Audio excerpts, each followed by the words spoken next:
এইটা দেখো, এখানে একটা অঙ্ক, এটাও কি ওয়ান দিয়া। আচ্ছা বলো তো, এই 2 টু দি পাওয়ার 0 আছে, এটার মান কত হবে? ওয়ান। তাহলে ওয়ান এখানে বসিয়ে দিলাম। আর ওয়ান স্কোয়ার থেকে ওয়ানই। আচ্ছা ইন্টু, তা এই পুরা বাইশ, বাইশ একটা সংখ্যা, এই সংখ্যার উপরে জিরো আছে, এটার মান ওয়ান। টুর উপরে আবার জিরো আছে, এটার মান ওয়ান। সবকে ওয়ান গুণ করে দেবো, অনেকে ওয়ান, অনেকে ওয়ান, এখানে জিরো হবে না, উত্তর হচ্ছে ওয়ান। ঠিক আছে। আচ্ছা এটা হচ্ছে পৌনঃপুনিকের অঙ্ক, এটা অপশনে ভুল আছে, এটা তোমাদেরকে এখন আপাতত করাবো না, তোমরা এই বাড়ির কাছে এইগুলা করবা। এখান থেকে 100% থাকতে পারি এই নিয়মে। ঠিক আছে, সর্বশেষ আরেকটা নিয়ম ছিল। এরপরে আমার ইউটিউব চ্যানেলে পাবেলস একাডেমিতে তোমাদেরকে ফ্রিতে অনেক অনেক ভিডিও দেবো, জাস্ট এগুলো তোমরা দেখবে, হ্যাঁ। কারণ এই টাইপের তোমরা কিন্তু বুঝবে, যেহেতু আমার পেইড ক্লাসের ক্লাস করছো, তোমরা এখন ফ্রিতে ভিডিও দিলেই বুঝবে, আর অন্যরা হয়তো এটা বুঝবে না। ঠিক আছে, তো এই ধরনের একটা অঙ্ক থাকতে হবে।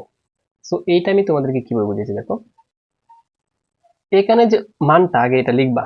এই যে দেখো, এফ অফ এক্স সমান x cube minus 4x plus 3। ঠিক আছে। সো এখন দেখো, এখানে কি আছে? -2 না? অর্থাৎ এক্স এর মান জাস্ট -2 বসিয়ে দিবা, -2 দিয়ে অঙ্ক করবা। এই যে দেখো, -2 বসাবো, এর উপর পাওয়ার কিউব মাইনাস 4, এখানে আছে ইন্টু এক্স, আর পরে -2 প্লাস, তারপর হচ্ছে 3। এখন টেকনিকে কি করবা দেখো, এটা ক্যালকুলেটরে করা যায়, এটা মানটা বসানোর পর ক্যালকুলেটরে একদম ভালো করে করা যায়। ঠিক আছে, ক্যালকুলেটরে একদম রিল্যাক্সে তুমি কাজ করবা। ঠিক আছে, কেমনে করবা বুঝো। এখানে মাইনাস, এই যে দেখো মাইনাস বসাবা, এই যে মাইনাস তুললাম, -2 পাওয়ার হচ্ছে কিউব, কত হয়েছে দেখো, মাইনাস। তুমি ক্যালকুলেটরে কাজ করবা জাস্ট। তাহলে -2 এর উপর পাওয়ার দিলাম 3, তখন আসছে -8। হ্যাঁ, -8 আসছে, মাইনাস কি আসছে, 8 আসছে। সো মাইনাস -8 যেহেতু আসছে, এখন এটা দেখো, এই যে এখানে কি, 4 দোকানে 8। এখন স্যার এটার সামনে কি দিব, দুইটা মাইনাস হলে যোগ না, মাইনাসে মাইনাসে প্লাস। তাহলে এই পর্যন্ত কাজ শেষ, আর প্লাস কি থাকে, 3 থাকে।